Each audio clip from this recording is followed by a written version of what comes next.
Hey, my name is Stardles. One of my favorite games of all time is The Sims 2. I've always had the dream to create a custom neighborhood from the ground up, but just never had the motivation to do so. Now I'm making YouTube videos, and regardless of whether or not anyone cares, I'm using this as an opportunity to do something about it. Which is why I'm playing this game from 2003 that won't even full screen correctly. Welcome to Simcity 4. This game had a really cool thing where you could export your cities and your worlds and use them in The Sims 2 as the basic for neighborhoods. It would take your terraforming and your roads and you'd make something out of it. It's not an exact, but we can work with it. And you want to start by picking one of these really small squares. One of the smaller ones. It really doesn't matter where. Here you go. I'm in the ocean, as you do. We'll get into this one step at a time. First thing I'm going to do is just flatten this out. It's nice to have a blank slate to think about. Then I'm just going to find where the water is. Button everything out. I got ideas. I was planning all day. I think I know what I want. This tool is really strange to use. It's like the size of the tool is based on how zoomed in you are. This game's old. I would love to give it a proper try one day. I really do. I played this game when I was like young, small. I was small. I'm gonna spend a little bit of time recreating my drawings, my scribbles. Give us something to work with. I really want to keep things flat, because when it gets ported over to The Sims 2, it gets really tall. You lose your sense of scale when you're playing The Sims 4, or the SimCity 4. I can't keep up with these games. This isn't a SimCity 4 tutorial. This isn't a tutorial. Go away, go home. I gotta keep in mind, in my test I learned that it mirrors whatever you make. It's very strange. Like, this is left, this is right, this is left. The game is fascinating to watch. Something to keep in mind is that when you're in the neighborhood view in The Sims 2, it doesn't let you go very far. You're pretty restricted to a very small portion of the square. I wish I had a good way of seeing what exactly I can work with, but we're on our own. One thing I've learned is if you just go ahead and like establish your city, name it whatever the hell you want, these tools give you much more precision. And if you want to go back to the unlimited god mode, you hold Control, Alt, and Shift, and you click it, and you can just do whatever. Definitely takes some learning. Took me all day trying to just fiddle around with it. You know what else takes some fiddling? Roads. Because let me tell you, this game is not up to scale with The Sims 2. This right here this is one 30 by 30 lot, just right here in this one tile. Wish I had a good way of seeing what the middle of the map was. Alright, I think I've got it. So if it's 640 across, and one tile is 10, that means it's 64 by 64. So if we march out 32 by 32, it's around there. So these 4 tiles are the middle. Yahoo. My advice is probably just don't get too caught up trying to find the middle of everything. I am silly, but I am not to be followed step by step. I'm trying to make a commitment here. I want a Sims 2 world that I can play for a while. Throw me into a time lapse, see what I can do.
I think this looks pretty nice.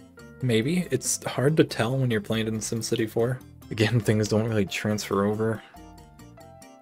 Sizes of things get off. You can put a bridge in this version, but I like to use the bridge that's in the game. I like to, as if I've ever done this before. I haven't. Point is, you're gonna want to save. Yahoo! Yeah, I'm currently wishing I didn't name it random gibberish, because I actually need to find that folder. It's the name of our, neighborhood here. Playing The Sims. That's right, this was a Sims video. Don't forget that. Ignore those. I did testing. Let's see, I named it Stardle Town. I'll fix it in post, okay? I don't have a name in my head right now. Look, I'll fix it later. I fancy myself a creative type, not with naming. I don't have shit for names. Sorry, it's currently really late as I record this. And would you look at that? That thing we made is in the game. Yeah. Again, it is reversed. It mirrors it for whatever reason. Where's that bridge at? I want to see you in action. This is the big thing. I just want to make sure the bridge fits. It does not. I tried my best to make that road go out as much as it could. But hey.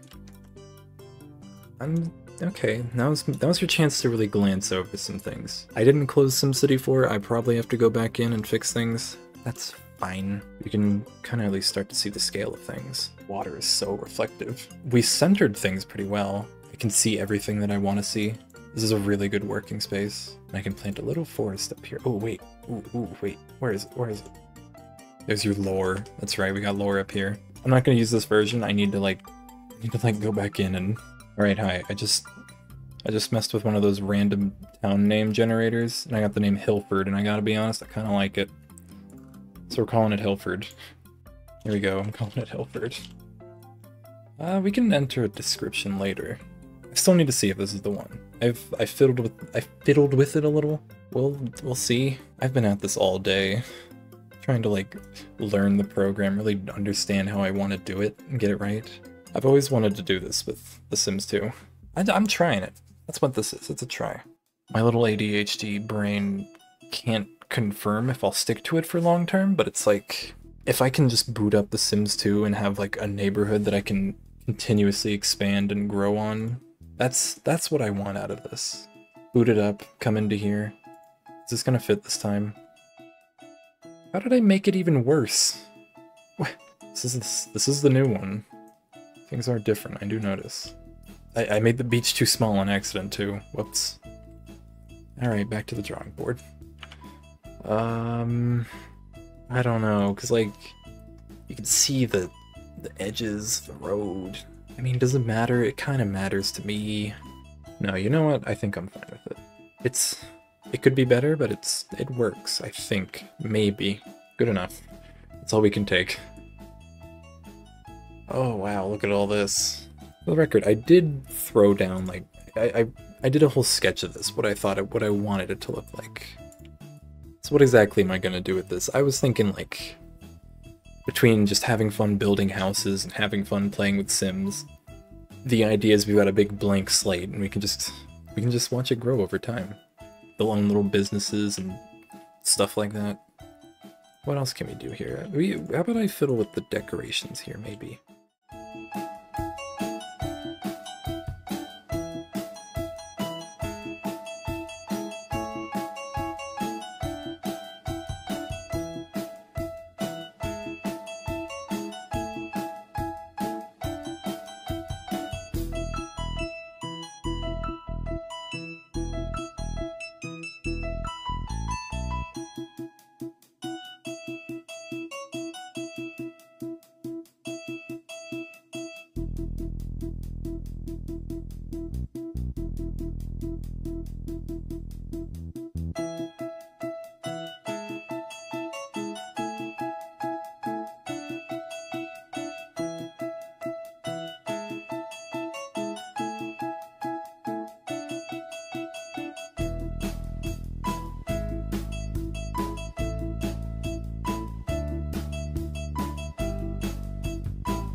I think that's all I want to do for today. I'm thinking this is looking good, you know? Slap down a couple 100,000 trees and you got a something. You got a nature. I don't know, I really like the selection of decorative options they give you. Still trying to decide if the ocean looks good or not. That's fine. Next time I play this game, I'll have to put down some lots. I can give you a peek at what I'm thinking. Like, we can do a nice little city hall kind of thing here, a little store, park across from it, more stores, apartments, townhouses, suburbs, everywhere else. A nice little farmland, maybe some kind of rich guy mansion on this hill. That's about what I'm thinking. I am back. I wasn't in that last clip. Don't worry about it. I don't know how many people are too interested in this 20-year-old game, but it lives on in my heart. Hey, thank you for watching. It really does mean a lot. I hope you enjoyed this little journey. I hope you'll stay tuned. Love you guys. Peace.